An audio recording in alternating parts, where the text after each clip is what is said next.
Joining us to discuss positron emission tomography and the knowledge gained from over 1,000 racehorse fetlocks is Dr. Mathieu Spriet, Associate Professor of Surgical and Radiological Sciences at the University of California, Davis.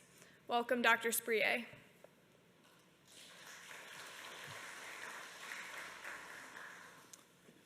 Thank you very much, and thank you for the organization to have me here. I'm very excited to present to you today a lot of things we have done in the last 2.5 years, and even more exciting, discuss with everybody where this could take us in the next few years. So in the last 2.5 years, I have indeed looked at over 1,000 PET on racehorse fetlocks, and I've learned a lot. So how did it start? We did the first PET scan on a horse in 2015. And at the time, we used that scanner that you see here on the slides. That was not designed to image equine fetlock, but human brain. So it worked actually pretty well to image the horse fetlock, but as you see here, we had to have the horse under general anesthesia. So what did we get at the time? So PET, in a nutshell, is a 3D bone scan.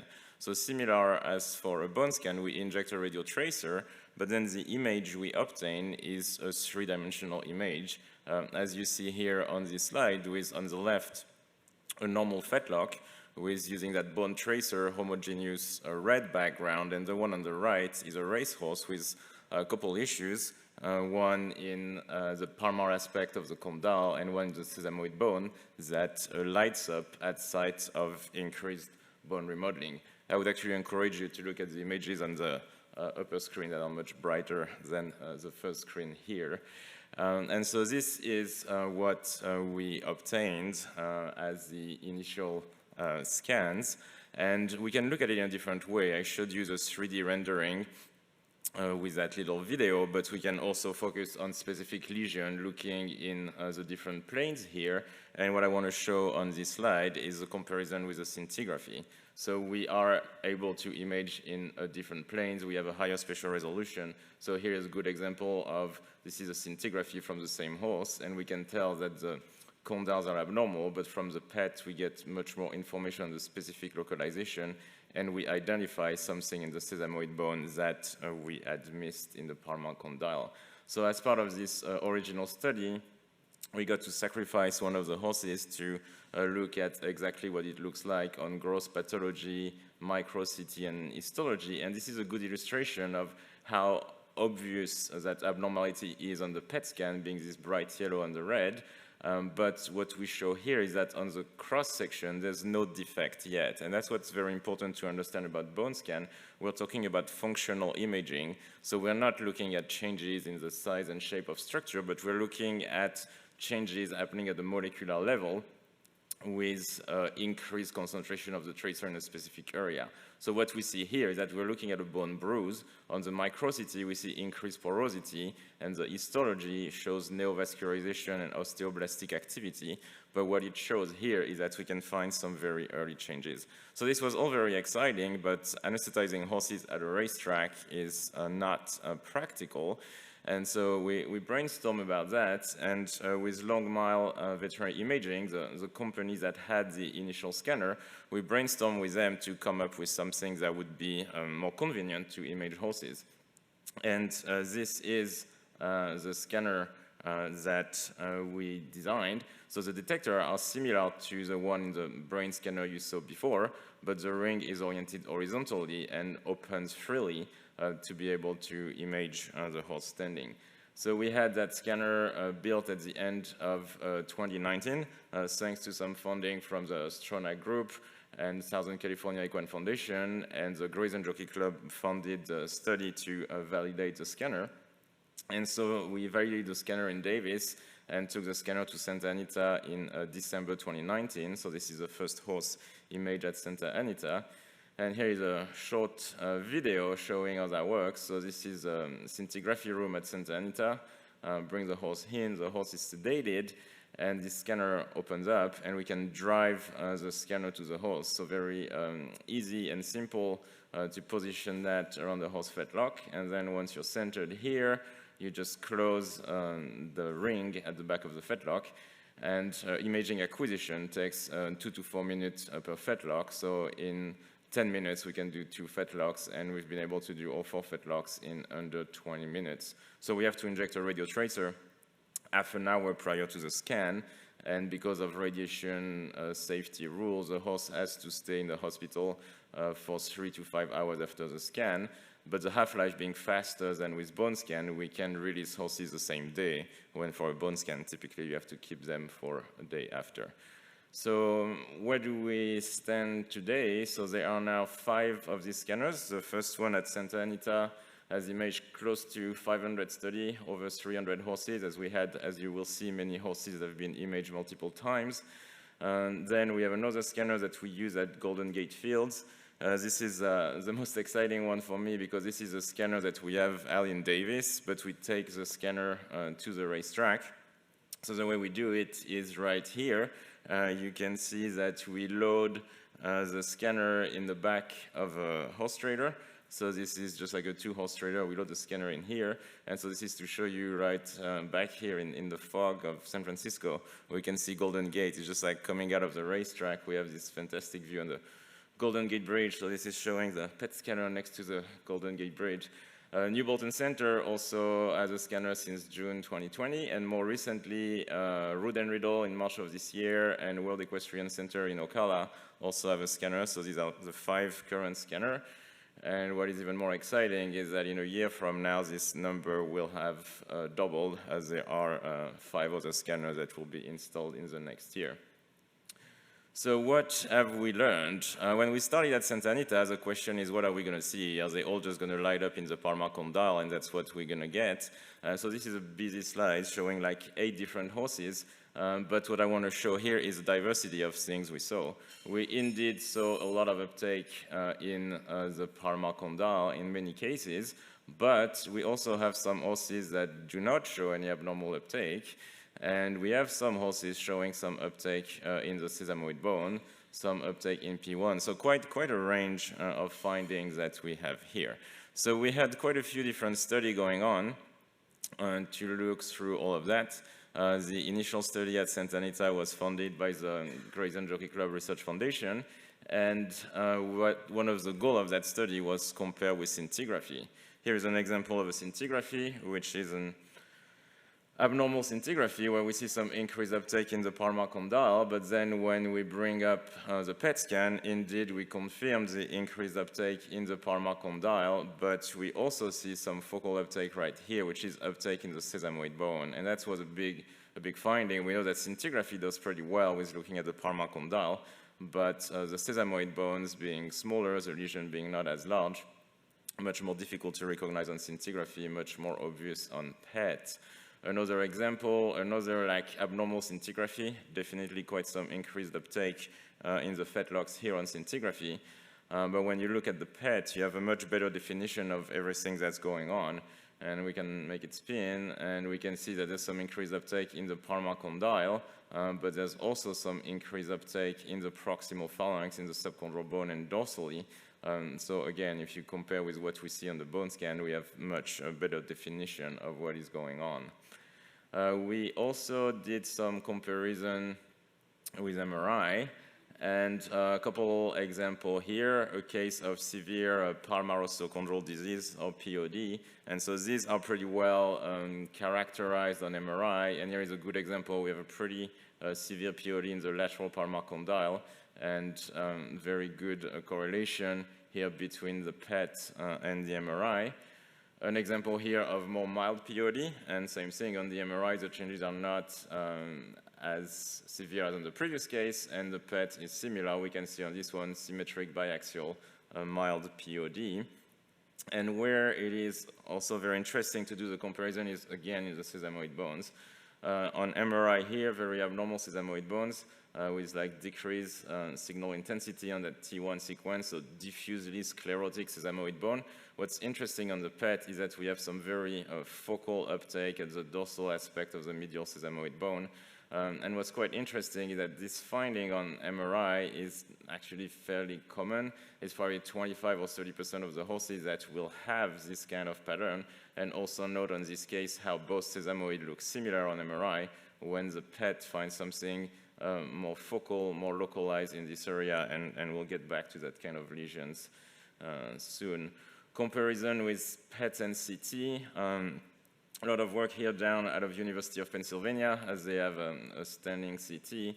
And here, an example of good correlation, again, between PET and CT.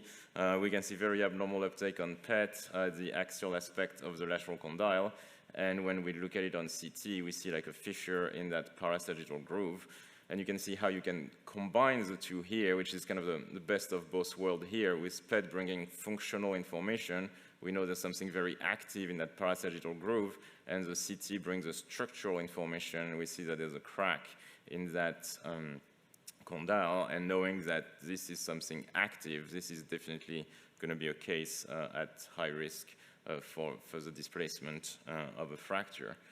Another example here is again in a sesamoid bone, and again, pretty obvious finding on the PET with that focal increased uptake in that sesamoid bone. And on the CT, the changes are much more subtle, but there is a little bit of a focal lucency here, confirming that we have an active resorptive lesion at that level. So this was for comparative imaging. Another great advantage of PET is that we are able to do some quantification. And so that's what I'm showing here. I have a case with uptake in both palmar condyle, and I can measure what is called like an SUV for standardized uptake value, which is looking at how much radioactivity in a specific area, depending on the amount of radioactivity, the weight of the horse, and corrected for decay. So this is something that really helps assess like the severity of the uptake. And so this has been particularly helpful to grade these lesions. And what I'm showing on these slides are all the front fetlock we did in the first year at Santa Anita. And I'm using different grades, 1, 2, 3. And I'm using a ratio of the uptake in the area of interest in the lesion versus the background. And so grade 1 would be less than double background, grade 2 between 2 and 3 times background, and grade 3 more than 3 times background. So I can localize a lesion and then give it a grade of severity. And this is what we found in all the clinical cases in the first year at Santa Anita. So not surprisingly, the palmar condyle are the most common, with the medial palmar condyle above 50%, and the lateral palmar condyle a bit less frequent. And then the sesamoid bone, and again, the medial sesamoid bone more common than the lateral sesamoid bone. And then some dorsal uptake in the cannon bone, and dorsal P1 with P1 subchondral bone a little less common. So this is all the findings we had in the front fetlock. Very interesting to compare with the hind fetlock, which is, I like to say the hind fetlock is a different species, as we have a very different distribution of the findings, with the lateral plantar condyle being by far the most common abnormality in the hind fetlock. And when we're looking at the sesamoid bone, we also have the lateral sesamoid bone more common than the medial, which is the opposite of the front limb. Another really interesting aspect is to be able to further localize the abnormal findings in the sesamoid bones. And this is looking at all the uptake in the front sesamoid bones, and we've divided it in different areas. And the dorsal aspect of the sesamoid bone, which is that example that we have here on the top row, is the most common, especially the medial aspect of the dorsal sesamoid bone, most common abnormal site. Then we see some uptake on the abaxial aspect, the attachment of the suspensory ligament, which would be the second most common, and then the apex of the sesamoid bone. But I want to go back to this one, the medial PSB, medial sesamoid bone dorsal, which is the most common.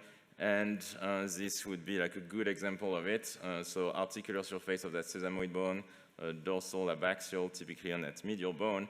And about at the time I started looking at these images, Dr. Stover and her team were doing some really good work investigating the fracture of the sesamoid bone. And what they found is that a lot of these horses fracturing a sesamoid bone had evidence of early resorption in that spot, and independently we identified the same spot. And so it was like very exciting when we saw that, as this is considered like a risk factor for fracture. Very exciting that this was something that we could assess on the PET. So this is definitely the one lesion we are worried about, and this is one of the worst case I have seen. I've shown you the previous one with that uptake dorsally. This one is even more concerning when it starts extending towards the palmar aspect of the bone, as we know that this is a horse that is very much at risk of getting like a mid-body fracture straight through this area. So this is definitely, Dr. Palmer was talking about the red flags. This is definitely a red flag, and we don't want this horse on the racetrack when we see that. Another part of that initial study funded by Grayson Jockey Club was to look at evolution over time. And so the advantage of that functional aspect is that we can see things change pretty quickly over time. And the first part was to look at horses that we had diagnosed with an abnormality, and then horses were laid up, and we were following over time. And we can see that in some of these, here, palmar condyle uptake, and as we can see, it resolved pretty quickly. At 6 weeks, this was resolved, and 12 weeks did not come back. And here, a more complex case where we can see some palmar condyle uptake and also some sesamoid bone uptake. And this one took longer. At the 6-week scan, we still see these two lesions, and after 12 weeks, we can see the palmar condyle uptake is quite improved when the sesamoid bone has persisted. So that was very interesting for us as an early study to check over time. And the first question was like repeatability of findings, making sure that what we would see on one scan would not be a fluke that we would not see at another time. And so here we definitely confirmed the repeatability of the findings. And so this is what I illustrated with this graph here. We had all these horses scanned 3 times. So the first scan on the left, second on the right, and third scan on the further right. And so the yellow one are the more severe, like the grade 3, when the red are the grade 1. And what we looked at is that depending on the intensity of the uptake initially, this was more likely to keep a high uptake on the follow-up scan. And the bottom line, if we're looking for resolution at 12 weeks, we see that the ones that were grade 1, 71% were resolved at 12 weeks, when the ones that were grade 3, only 22% were resolved after 12 weeks. So we confirm the repeatability of the findings here, and we also confirm that this value we measure as a good indication of the severity of the injury and how much time this is going to take for resolution. So this is very helpful now when we scan horses. Based on this data, we can decide how much time off these horses would need. So after that study, another question that came up, we looked at these horses with resolving these findings through a layup. What happened when they go back into training? Are these things going to come right back up? And so this was a study funded by the Dolly Green Research Foundation, Southern California Equine Foundation. And we had 12 horses coming back from layup after fetlock injury. And we scanned this at the beginning of training, 1 month, 2 months, 4 months, and 6 months. And interestingly, we had kind of a range of outcome, with 6 of the 12 going back to racing successfully, 4 of them back to racing but not successful, and 2 that did not go back to racing. And so that's really interesting to see what happened with these different horses. And this is a good example. So this is the original POD lesion. That horse was rested for 3 months. He was back in training in June. 2 months later, looks pretty clean. After 6 months in December, pretty clean. And this horse was back racing successfully. We can let it spin here. And this is another example. Projects much better again on the upper screen. But the thing here is that on this guy, we had some increased uptake in the sesamoid that resolved through rest. 2 months into training, things were pretty quiet. But after 6 months, we actually went back to where we were initially. And this horse was doing poorly and was retired from racing at this stage. So showing how we can objectively assess these findings pretty well with following up on these cases. This is another example that is quite interesting because this was a 2-year-old initially with that sesamoid lesion that we are really worried about. And so this one got quite some time off. We gave him initially 3 months and decided there was still some uptake, so he got more time off until March when everything was cleaned. Went back and was clean still after 1 month in training here. further follow-up down the road, we had that horse back racing successfully, and that sesamoid bone remained quiet through additional follow-up scans. So this was a good example too, that we found that quite concerning lesion initially with enough time off early on, and with monitoring this lesion, this is grade 1 winning horses that has been doing like pretty well with some good follow-up and careful monitoring. Another really interesting study we completed last year was looking at normal horses. All these horses I've shown you till now were horses with a known issue, but we were like, what is normal? What would a normal PET scan would look like? And so this was a very exciting study because we got to run that as a multi-center study. This was funded by Dolly Green Research Foundation for the 2 California sites, so Santa Anita and Golden Gate.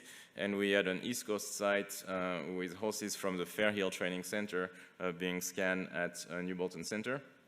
And so in each of these sites, we randomly selected 24 horses.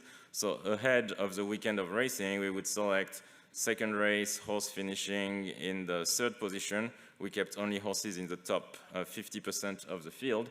And so these guys were invited to participate in the study.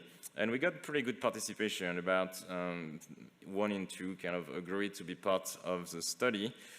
We had one of the track vet like look at the horse after the race, making sure he wasn't lame. If the horse was lame after the race, he was disqualified from the study. So we had 72 horses within 1 week after a race, successful race defined as top 50% of the field, without lameness that we got to scan. We scanned all 4 Fetlock on these horses, and yeah, we could do that in 15 to 30 minutes per horse. So the max we did were 11 horses in 1 day, so we can have pretty high throughput. And this is one example here on this slide. So some of these horses had really no abnormal findings. And so that was the first observation. And what we were hoping to see is that the PET findings were less frequent and less severe in these horses randomly selected compared with the normal horses. And so this is back to the graph I showed you earlier with these clinical horses at Santa Anita, and this is for the normal population at Santa Anita. What's very interesting is that the distribution is similar, and again, we see more palmar condyle and medial more common than natural, but overall, we see very few grade 3. So the distribution is the same, but we don't have the more severe changes than we could see in the clinical population. So this is a good reference of what we can consider normal and not worried too much. What was interesting too was the comparison between the different track, and so there were some comments about that like earlier in the day. And so the Golden Gate horses had the fewer sites of uptake, and so the Golden Gate population, Golden Gate has a tapetum track, synthetic track, and we purposefully selected only horses that were training and racing on tapetum. So we excluded turf horses, as there is some turf races at Golden Gate too, but we only included horses only training and racing on tapetum. The horses from Santa Anita included both dirt and turf horses, and we see a little bit more abnormalities, especially in the medial palmar condyle, a little bit some more severe grade, but again, things remain much less severe than in the clinical population. The Fairhill group, a bit more heterogeneous population here, as Fairhill has different training track, and also compared with the California horses who are training and racing on the same track, these guys go and race at different sites, and it's interesting that these horses potentially exposed to different surfaces indeed did show a bit more sites of uptake. So interesting to look at this comparison between the different track. Another interesting finding is how much real abnormal findings did we see, and we had a few, and this is one example here. So we had 3 out of the 72 horses, which makes about 4%, that had findings that were concerning enough that they had to get a significant amount of time off. This one actually did get a transcondylar screw for identification of this uptake in the parasagittal groove. So 4% of these normal horses had findings that required some significant changes, including surgery in one of them. In 15 horses, there were some uptake that recommendations were made to the trainer to back off a bit on the training. So that's what we saw in that population. Another interesting small project we did here, but looking at normal versus clinical horses. This is from end of 2021 at Golden Gate. At the time, they had one 2-year-old that had a bilateral sesamoid fracture. He was a lightly raised horse with no clinical findings prior to that. And based on other observation with more issues recently in 2-year-old, with funding from the Stronach group, we decided to look at 12 horses, 6 that had clinical signs related to the Fetlock, and 6 randomly selected in the same races, and try to see how much we would see in this 2-year-old. And interestingly, about half of them had some condyle changes in half of the Fetlock. 1/4 of the Fetlock had some sesamoid changes, but we made the same observation that the findings were more severe in the clinical cases than in the randomly selected cases. And 2 of these guys had some extended time off based on the findings. So a smaller scale study in a more homogeneous population, but again, coming with the same conclusion that depending on what population we look at, in a normal population, we're still going to see things, but not as severe. And so bring some idea about screening and potentially trying to, whether this is like here, like clinical observation, or having all the tools that we'll discuss in a second to help decide which horses should get scanned. And so I want to wrap it up on discussing where this is everything we've done, and now what I think are the current indication and where this could take us. And I definitely see several indications for PET. The most, I would say the easiest one is diagnostic investigation of lameness, but what's quite interesting is monitoring of healing and monitoring for recurrence, and I think there's a lot of benefit in this too, and we'll discuss that further.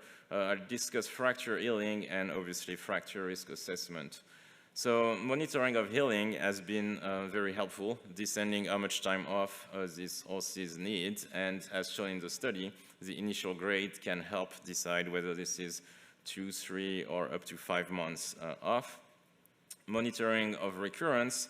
So we did in that initial study a lot of scanning 0, 1, 2, 4, and 6 months. And what we learned from that is that we don't need to scan that much. And the one time point that's the most critical is going to be the 3 to 4 months into the training, which is when the horses typically gain some, starting to get to their peak activity with longer work, close to 5 furlongs, because before that, it's unlikely we see some issue, but this is the time typically when injuries might recur. What's interesting too is that typically what we see at that time is the same issue that was the early issue. Again, further evidence that this is not stepping in a hole, this is just like these horses have some site of stress, of failure that tends to be the same that would come back. Fracture healing prognosis, this is a project I didn't have time to include in today's presentation, but this is something we're doing with Dr. Carpenter with horses getting condylar fracture repair. We've been scanning them a couple days after repair and 3 months after repair. And this is an example of a case 3 months after repair, and we can see that this one has a lateral condylar fracture and a lot of activity in that palmar condyle and also some activity periarticular. So this guy had a pretty severe pod lesion at the fracture site and quite some degenerative periarticular uptake, so poor prognosis for returning to racing in this one. And here's the big one, fracture risk assessment and screening. And I think that was where it was very helpful to have all the information on these normal horses and know what is acceptable and what is above a certain threshold.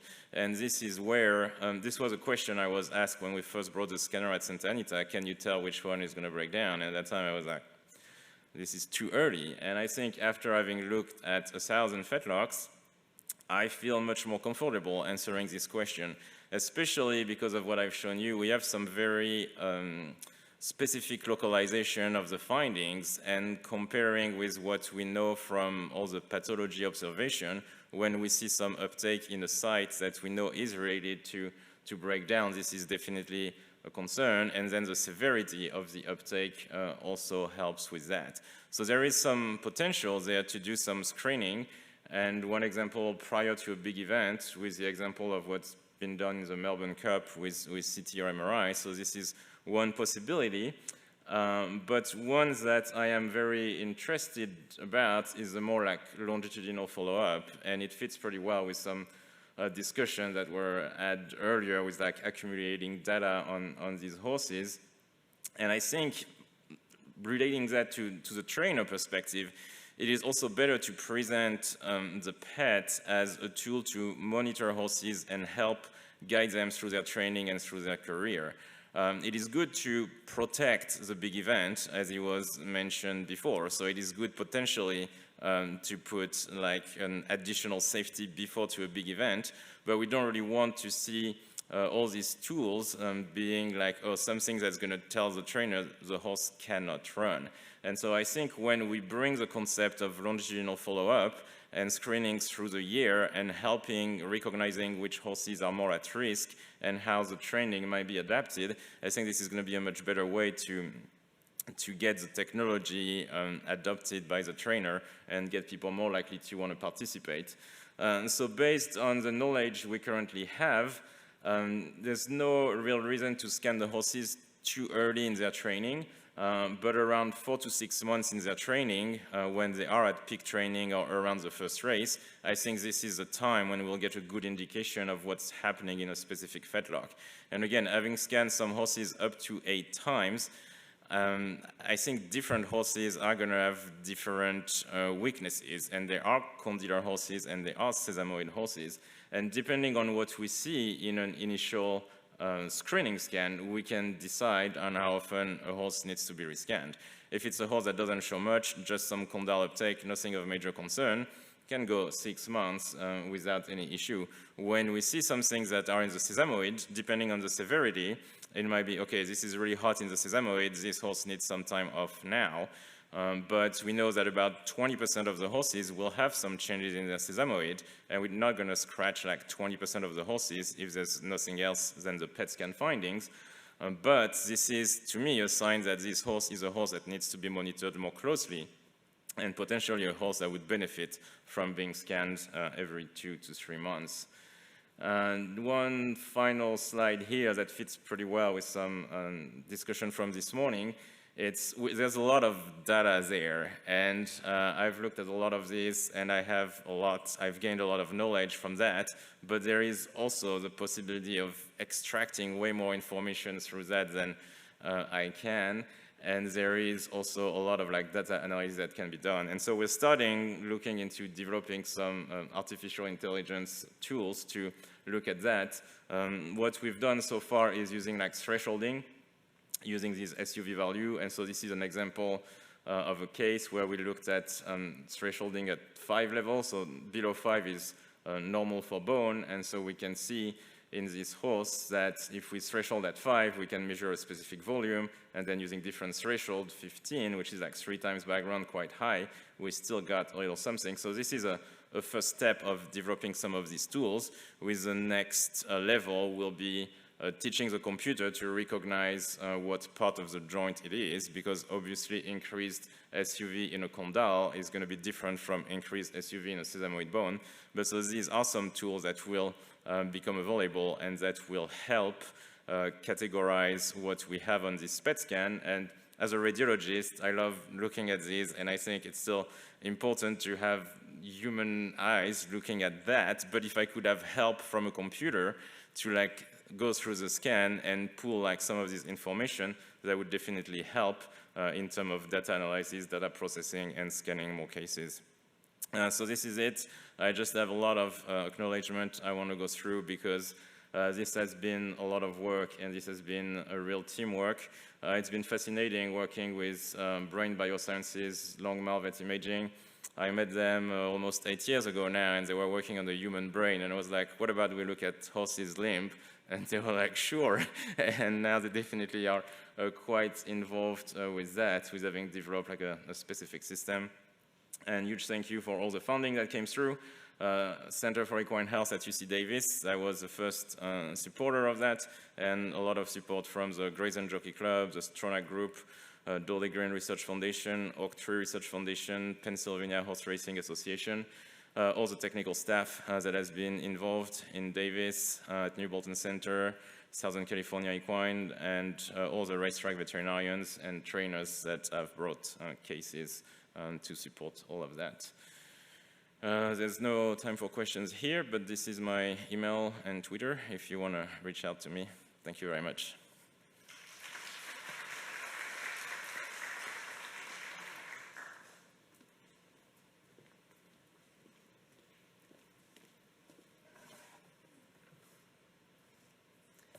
Thank you very much, Dr. Spriet. One of the initial recommendations at the 2006 Welfare and Safety of the Racehorse Summit was for a dedicated lab to test racetrack surfaces, and racing surfaces have remained on summit agendas ever since. For over a decade now, the industry has had a dedicated lab for surface testing, maintenance records, weather, wind, and more. The doctor joining us momentarily has been an advocate of the Racing Surfaces Testing Laboratory since its inception and will update us on the advances in this field. I'd like to welcome Dr. Wayne